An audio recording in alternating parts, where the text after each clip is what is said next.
사도 바울이 예루살렘 교회에 그동안 자기가 개척하고 일으켰던 교회들의 헌금을 모아서 전달하려 갔다가 성난 폭도들에 의해서 그냥 잡히게 됩니다.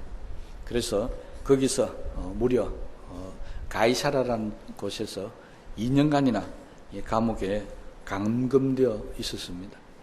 이 2년 동안 유대 총독이 2번이나 바뀌게 되는데요. 한 사람은 벨리스 총독이고 하나는 또 베스도 총독입니다. 이 총독이 바뀔 때마다 바울에 대한 재판을 했는데 그 총독들이 유대 사람들이 바라는 대로 이 바울을 죽이라고 하는 그런 선고를 내리지 않습니다. 그 기회를 타서 바울은 나는 로마 시민권자니까 내가 차라리 로마 황제 가이사에게 가서 재판을 받겠다고 우리로 얘기하면 상고를 하게 됩니다. 그래서 이 유대 총독이 바울을 이제 가이사에게 로마로 보내게 되는데요. 이 가이사르에서 출발해서 배가 무라라고 하는 곳에 가서 거기서 다시 로마로 가는 배를 갈아타야 됩니다. 그래서 이 무라에서 배를 갈아타고 가다가 광풍을 만나서 죽게 되었다는 말씀이 오늘 본문에 기록이 되어 있습니다. 이 지역은 겨울에는 알프스 산맥을 넘어오는 이 아주 차갑고 빠른 이 바람이 많이 부는 지역입니다. 그래서 유라굴라라는 강풍이 수시로 일어나게 되는데요. 그래서 절대 11월부터 1월 사이에, 다시 말하면 겨울에는 여기를 항해하는 배가 하나도 없습니다. 다 항구에 정착을 해서 겨울이 지나가야만이 이 배를 타고 다시 로마로 가게 되는데요. 이 도중에 이 바울과 선장이 마찰을 하게 됩니다. 바울은 이 미항을 떠나서 지금 출발하면은 분명히 광풍을 만나서 우리가 큰 타격을 입게 될 것이다. 아마 큰 고난을 당하게 될 것인데 출발하면 안 된다고 그랬는데 선장이나 선주는 이 바울의 말을 무시해버리고 그냥 출발해서 가다가 큰 풍랑을 만나게 되어집니다. 왜 선장과 선주는 고집을 피우면서 바울의 말을 듣지 않고 항의를 했을까요? 그들은 배 전문가들입니다. 이 시기에 여기를 지나가면은 분명히 큰 풍랑을 만나서 고통을 당하게 될 것이라는 것을 누구보다도 잘 알고 있었습니다. 그런데 오늘 성경을 자세히 보면은 이 선장과 선주가 바울의 무시했던 이유가 기록이 있는데 여기 뭐냐니까 지금 머무른 항이 이 미항이라고 하는 아주 조그마한 항구입니다. 그런데 여기에서 석 달을 지내려고 그러니까 조그만, 저는 배를 타고 나가본 일이 없어서 잘 모르겠는데 이 선원들에 의하면 기왕이면 배를 대고 큰 도시에 가야 한 석 달 동안 먹고 마시고 즐길 것이 많이 있는데 조그마한 어촌 동네에 배를 대놓으면 석 달 동안 꼼짝을 못 한다는 겁니다. 어디 뭐 즐길 때도 없고 구경할 때도 없고. 그러다 보니까 이 미항을 떠나서 60km 정도 떨어진 곳에 가면 베닉스라고 하는 항구가 있는데 여기는 이 지중해를 통과하는 모든 배들이 다 몰려가가지고 겨울을 나는 전문적인 항구 도시입니다. 그러니까 60km 하면 얼마 안 되잖아요. 그러니까 선장은 이 60km만 가면 되니까 거기 가서 석 달을 지내자라고 하는 그런 생각이 아마 강했던 것 같습니다. 선장뿐만 아니라 선원들도 다 마찬가지입니다. 기왕이면은 가서 푹 쉬고 즐길 것이 있는 그런 지역에서 쉬어야지 여기서 조그마한 동네에서 석 달 동안 지낸다는 것은 너무 깝깝하고 힘들다는 그런 아마 계산이 있었던 것 같습니다. 그런데 마침 남풍이 불어오는 겁니다. 여러분, 알프스산을 넘어오는 바람은 북풍입니다. 북쪽에서 내려오는 바람인데 이 바람에 뭐 못 갈 텐데 남풍이 불어오니까 이 바람이 불어올 때 철의 찬스니까 60km만 가면 되니까 가자라고 해서 출발을 했습니다. 그런데 출발할 때는 아무 문제가 없었는데 얼마 못 가서 이 유라굴라 강풍이 불어서 결국은 배가 파손될 정도로 그런 큰 고난을 겪게 되었다는 것입니다. 만약에 바울의 말을 듣고 좀 불편하더라도 아니면 뭐 즐길 것이 없더라도 안전하게 지내기를 원했더라면 그들이 포기하고 이 미항에 있었더라면 이런 환난을 당하지 않았어도 되었을 겁니다. 그런데 인간의 욕심이 쉬는 동안에 좀 즐기기도 쉽고 그죠? 좀 놀고도 싶고 그런 큰 도시에 가서 그렇게 지내고 싶은 아마 그 욕심이 그들로 하여금 고난을 당하게 했다라고 하는 것입니다. 우리가 세상을 살 때요 항상 어떤 선택을 하느냐에 따라서 우리는 당하지 않아야 될 고난도 당하는 경우들이 가끔 있습니다. 그래서 나중에 후회하죠. 그러면서 하는 게 뭡니까? 그러지 말걸 하고. 항상 그래서 우리 옛날 어른들은 끌끌거린다 그럽니다. 뭐 하지 말걸, 이랬을 걸. 지금 바울의 일행도 마찬가지였습니다. 인간적인 욕심을 조금만 참을 수만 있었더라면 배를 미항에 대어놓고 거기서만 지냈더라면 이런 고난을 당하지 않았을 텐데 스스로가 자체 선택을 잘못하는 바람에 이런 큰 위기에 빠지게 되었다는 것입니다. 저는 이 유라굴라 강풍은 경험하지 못했지만 이 지역의 바람을 한번 경험한 적이 있습니다. 지금부터 대략 한 8년 전으로 한 8, 9년 전으로 기억하는데 제가 이 지역에 간 적이 있었습니다. 스페인에서 모로코로 넘어갔다가 모로코에서 다시 스페인으로 넘어오는데 갈 때는 아무 문제가 없는데 이 지역의 날씨가 정말 급변합니다. 그래서 가 있는 동안에 그 다음날 나오는데 태풍이 막 부는 거예요. 그래서 우리 가는 배 앞에만 출발하고 우리가 탄 배는 출발을 못했는데 그냥 대기하라고 그러는 거예요. 그래서 제 기억으로는 2시간인가 3시간인가 아마 대기를 했던 걸로 기억을 하는데 그러다가 방송이 갑자기 나오는 겁니다. 바람이 잠잠하니까 이제 출발해도 되겠다. 그래서 막 타고 출발을 했습니다. 정말 출발할 때는 아무 문제가 없거든. 조금만 갔는데 그때부터 비도 오고 바람도 엄청 불어가지고요. 거기서 배를 타고 아무리 천천히 가도 30분에서 40분이면 모로코에서 스페인으로 넘어갈 수 있는 아주 그럼 지도 보면 아시게 딱 붙어 있는 지역입니다. 그런데 그 거리를 2시간을 간 적이 있었습니다. 배가 앞으로 가지를 못하고 계속 위로 갔다가 밑으로 갔다가 위로 갔다가 밑으로 갔다가 이러고 2시간 동안 당한 적이 있는데 저는 평생에 그것을 잊지 못합니다. 처음 배멀미를 그렇게 심하게 해본 적도 처음이지만 그렇게 오래 해보기도 처음이고요. 풍랑을 만나서 배에서 그렇게 큰 고통을 당하기도 처음이었습니다. 저뿐만이 아니라 모든 선원들, 배 탔던 모든 사람들이 멀미를 해서 다 구토를 하고 난리가 났었습니다.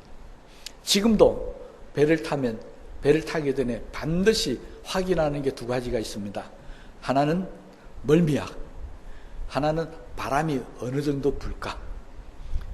배를 탈 때마다 그게 트라우마가 생겨가지고 지금도 그러거든요. 저는 그리 한 2시간 동안 당했던 그 고난만 하더라도 야 이러다가 죽겠다라고 했던 그런 경험이 있는데 이 성경을 오늘 본문 말씀을 준비하다가 그때 광경이 다시 한번 생각이 나는데 정말 아찔했습니다. 근데 여러분 그 경험 못했잖아요. 저는 한번 경험해 봤기 때문에 이 바울이 당하고 있는 이 얼음이 얼마나 큰 얼음인지를 제가 뼈저리게 느끼고 있습니다. 정말 죽을 고비를 넘겼거든. 여기 17절에 있는 말씀을 보면 이들도 배가 위로 올라가고 내려가고 아마 크게 힘들었던 것 같습니다. 거기 보면 끌어올리고 줄을 가지고 선체를 둘러 감고 서르디시에 걸릴까 두려워하여 연장을 내리고 그냥 쫓겨가더니 무슨 말입니까? 바람 부는 대로 그냥 배가 왔다 갔다 인간의 힘으로 조정할 수 없다는 겁니다. 여기 스르디스라고 하는 이 말은 무슨 말이냐면, 바다에 가면은 바다 밑으로 막 모래가 막 움직이다가 모래 턱이 생깁니다. 그게 바다 위에는 솟아나오지 않고 바다 속에서 모래턱이 이렇게 생기는데, 배가 잘못 가다가 거기에 부딪히면은 파손을 당하거든요.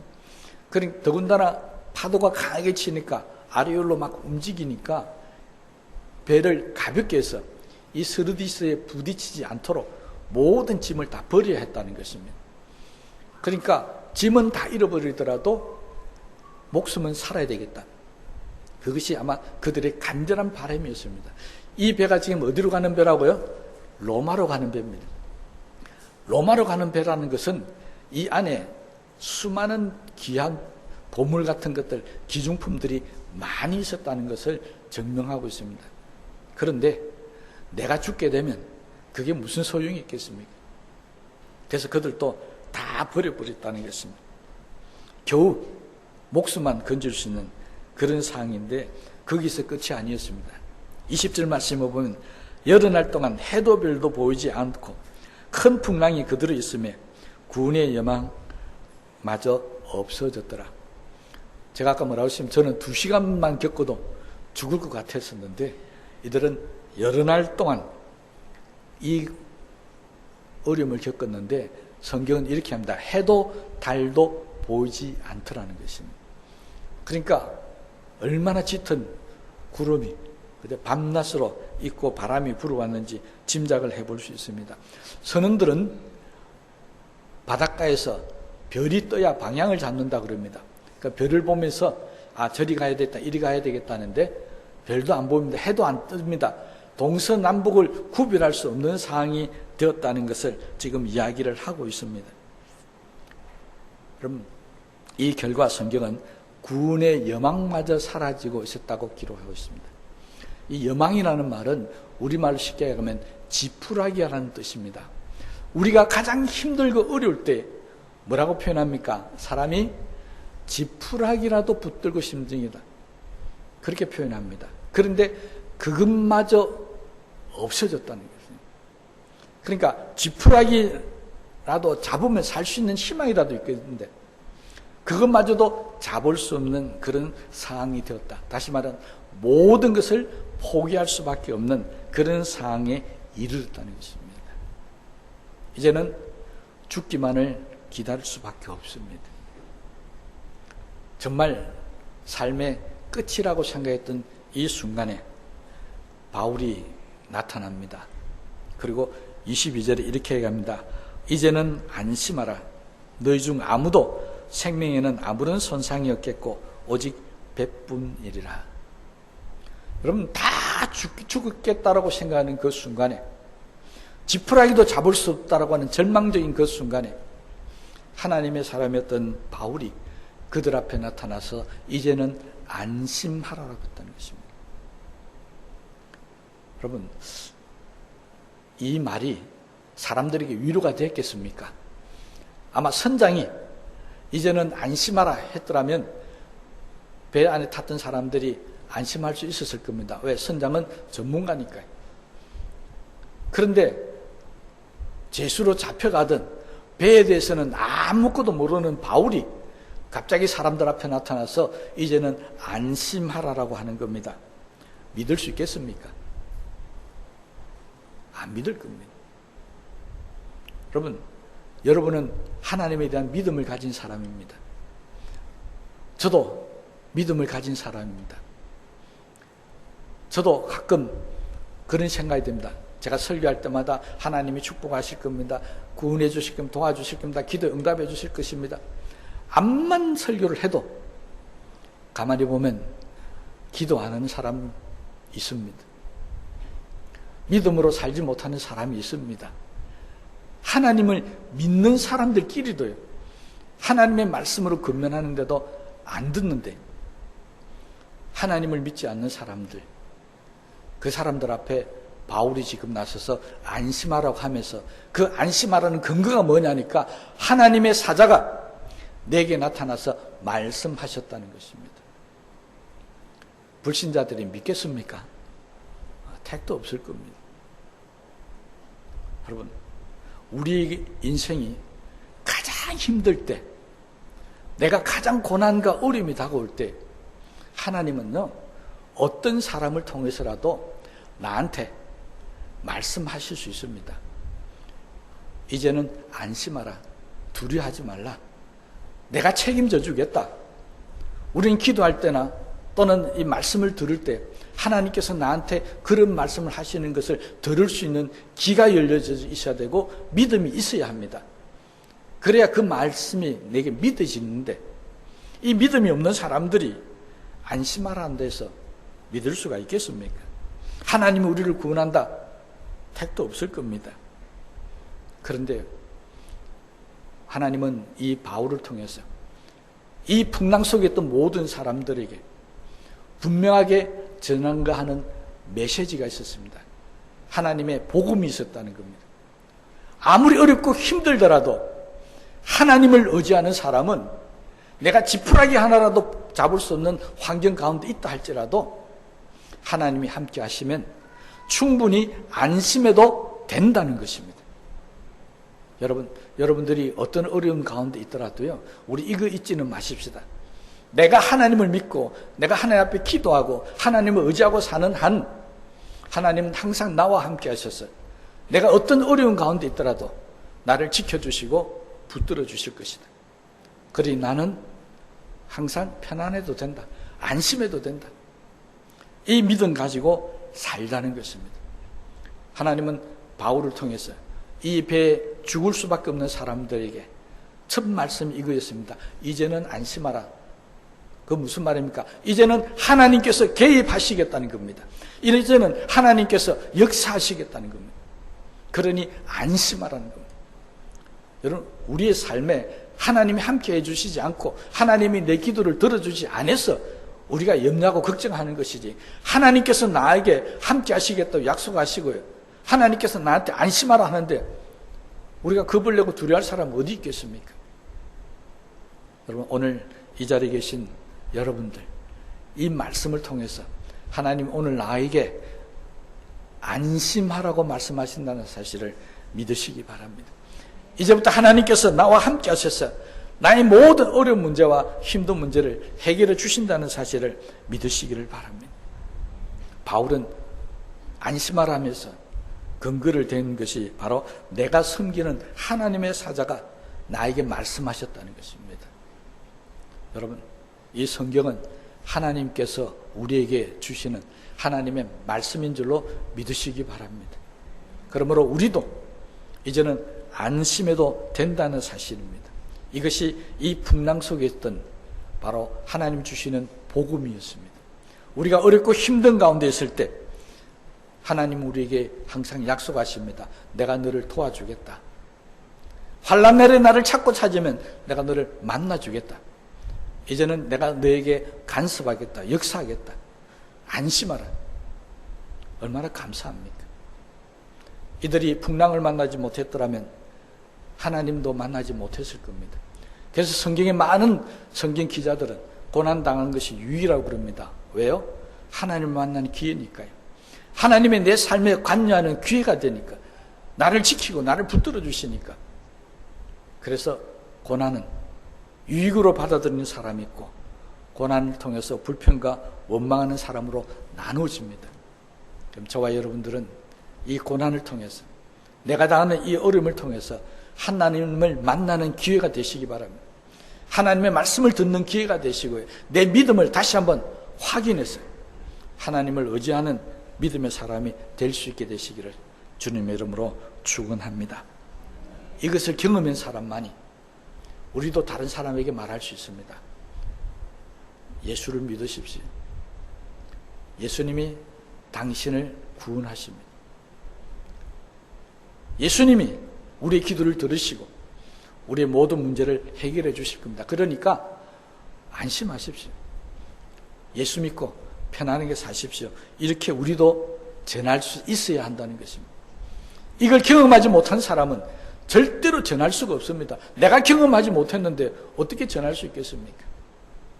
그러니 나에게 위기가 어려움이 올 때 하나님의 능력을 경험하는 놀란 은혜를 받으시고 다른 사람에게도 하나님이 나를 구원해 주신 것처럼 당신도 구원해 주실 것이라는 복음을 전할 수 있는 그런 사람들이 되시기를 주님의 이름으로 축원합니다.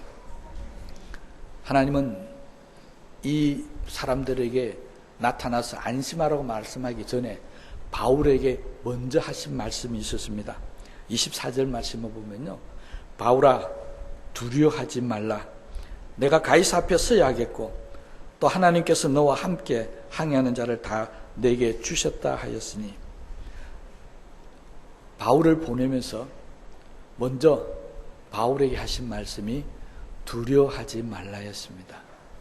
이 말은 무슨 말입니까? 말씀을 전하는 자가 두려움이 있으면 안 된다는 거죠.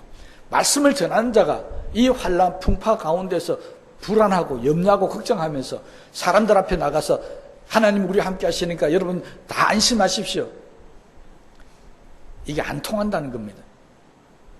그래서 하나님은 먼저 바울에게 네가 먼저 두려워하지 말아야 한다는 것입니다. 네가 먼저 마음의 담담을 가져야 한다. 이 풍랑은 아무것도 쓸데없는 것이다. 내가 다 잔잔하게 해줄 테니까 걱정하지 마라. 하나님은 항상 하나님의 사람들에게 일을 시킬 때, 다른 사람들이 보낼 때 이 말을 자주 사용하셨습니다. 여러분 모세에게도 그랬잖아요. 두려워하지 말라, 내가 너와 함께 하겠다. 여호수아에게도 모세에게 함께 한 것처럼 내가 너와 함께 해주겠다. 예수님께서도 성천하시면서 제자들에게 이 땅 끝까지 복음을 전하라. 세상 끝날까지 내가 항상 너희와 함께 하겠다. 여러분 하나님의 사람들은요, 하나님이 항상 함께 해주시겠다고 약속합니다. 왜 함께 해주십니까? 세상의 염려, 걱정, 고난, 환난 그거 두려워하지 말라는 겁니다. 어떤 원수와 대적을 만나더라도 그거 두려워하지 말라는 것입니다. 그럼 우리에게 다가오는 위기도 문제지만요, 더 큰 문제는 그 위기를 극복할 수 없는 두려움이 있다. 다시 말하면 믿음이 없다는 것입니다. 아무리 어렵고 힘든 일이 생겨도 그것을 이겨나갈 수 있는 믿음만 있으면요, 두려워하지 않습니다. 강하고 담대해집니다. 이스라엘 사람들이 골리앗과 싸울 때 다 두려워 떨었습니다. 오직 한 사람, 두려워하지 않는 사람이 있었습니다. 누구라고요? 네, 다윗입니다. 다 두려워하고 떨 때 다윗은 떨지 않았습니다. 그 어린 다윗이 떨지 않았던 이유가 뭐였습니까? 너는 칼과 단창으로 내게 나오거니와 나는 만군의 여호와의 이름으로 내게 가노라.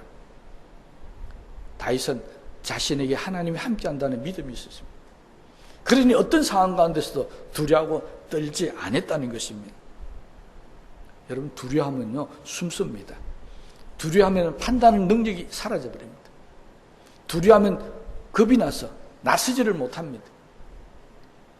하나님은 그런 사람을 사용할 수가 없습니다.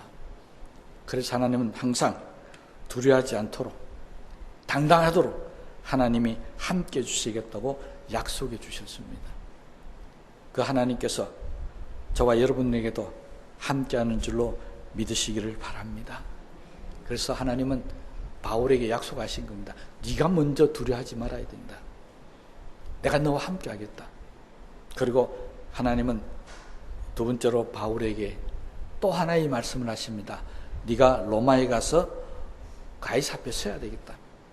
다시 말하면 로마 가서 복음을 전해야 되기 때문에 너는 절대 여기서 죽을 수 없다는 것입니다. 여러분 하나님의 사명이 있는 사람은요 죽지 않습니다. 왜? 그 사명이 끝나야 죽습니다. 아무리 죽으려도 죽지 않습니다. 우리가 잘 아는 사도 요한계시록을 쓰기 전까지 수많은 사람들이 요한을 잡아 죽이려고 아무리 노력해도 죽일 수가 없었습니다.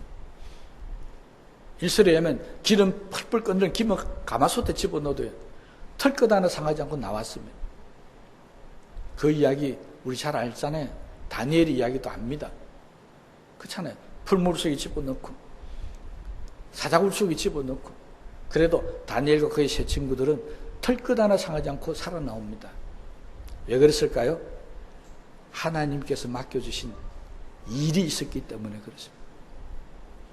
그래서 우리는 하나님 일을 열심히 하라는 겁니다. 하나님의 일을 하는 한 하나님이 지켜주시고 절대 우리에게 해받음을 허락지 아니하신다는 것입니다. 그럼 바울은 로마에 가야 될 이유가 있었습니다.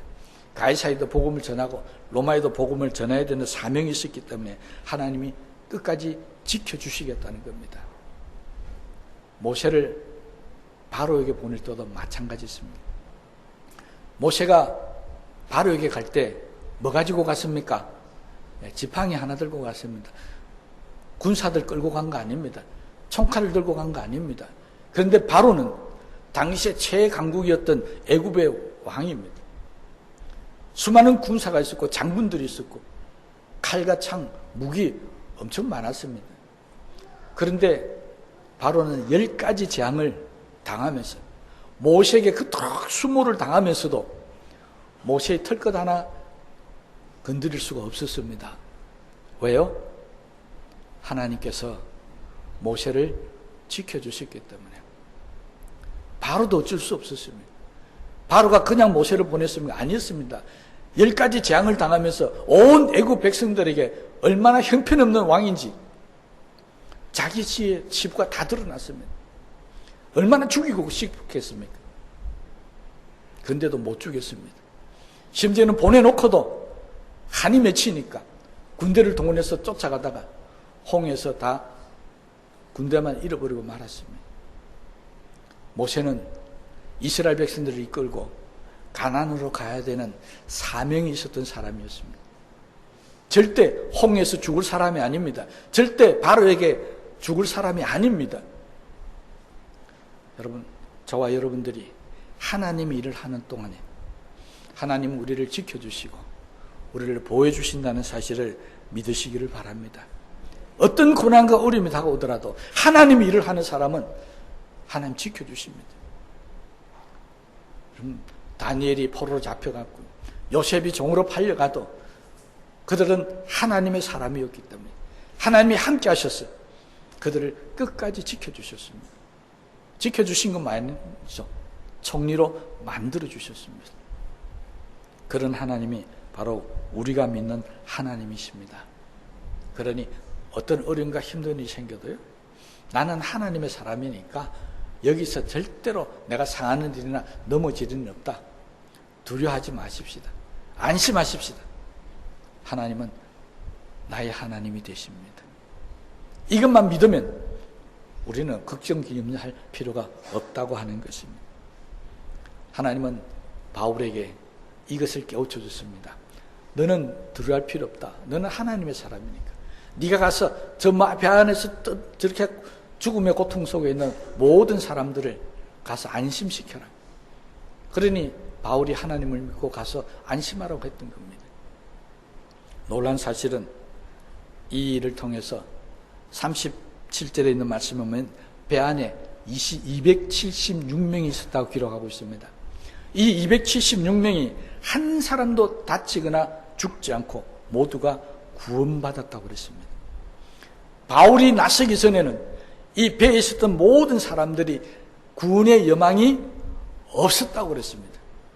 그런데 바울이 나서자 한 사람도 다친 사람 없이 276명 모두가 다 구원을 받았다는 것입니다. 여러분, 바울 한 사람 때문에 배 안에 있던 모든 사람들이 다 구원을 받았습니다.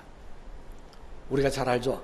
소돔 고모라에 의인 10명이 없어서 사람들이 다 망하고 죽었습니다. 거기에 바울 같은 사람이 있었더라면 아마 소돔 고모라는 멸망하지 않았을 것입니다. 다행스럽게 유라굴라 풍랑을 만났던 이 배에는 바울이 있었습니다. 그리고 그 바울 때문에 배 안에 있던 모든 사람들이 다 살아났다는 것입니다. 여러분, 우리 예수 믿는 사람들은 이런 존재입니다. 똑같이 고난과 환난을 당해도요, 나 때문에 내가 당하는 이 모든 곤란, 내 주변에 있는 모든 것들이 구원을 받을 수 있다는 사실 믿으시기 바랍니다. 여러분, 하나님께서 성도들을 풍랑 속에 그냥 내놓는 것은 이 풍랑 속에서 죽으라는 게 아닙니다. 이 풍랑을 당하는 모든 불신자들도 너 때문에 살아날 수 있다. 너 때문에 여기 있는 모든 사람들이 다 안심하고 편안할 수 있다. 그것이 하나님께서 이 풍랑을 통해서 주시는 또 하나의 복음이었습니다. 여러분, 우리는 믿으십시다.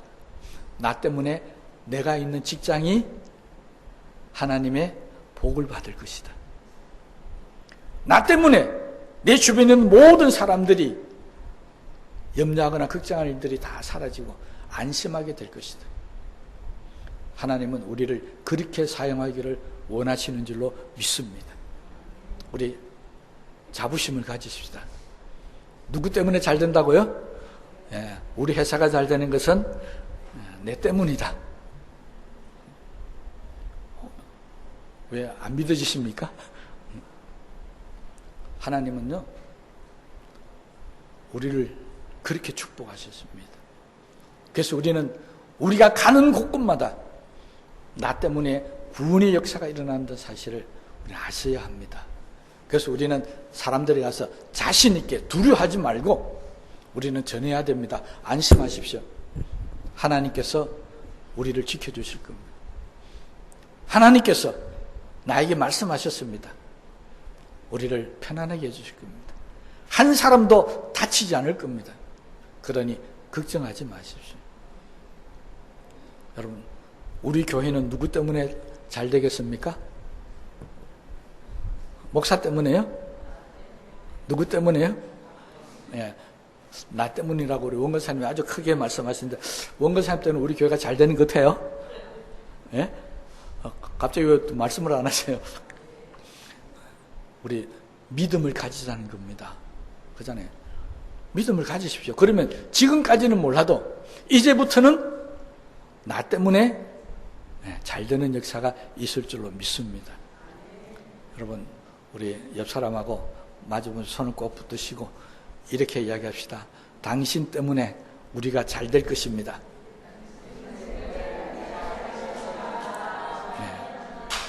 저는 믿습니다. 여러분 때문에 우리 교회가 잘 되고 우리 성도들이 가정이 잘 되고 여러분의 직장이 잘 되고 이 경주가 잘 되고 우리나라가 잘 될 줄로 믿습니다. 하나님 우리를 그렇게 사용하십니다. 그러므로 오늘 이후로부터 이제는 이 세상 모든 사람들은 나 때문에 편안해지고 나 때문에 다 잘 될 것이다. 큰 소리치며 살게 되시기를 주님의 이름으로 축원합니다. 우리 말씀을 생각하시면서 한번 기도하십시다.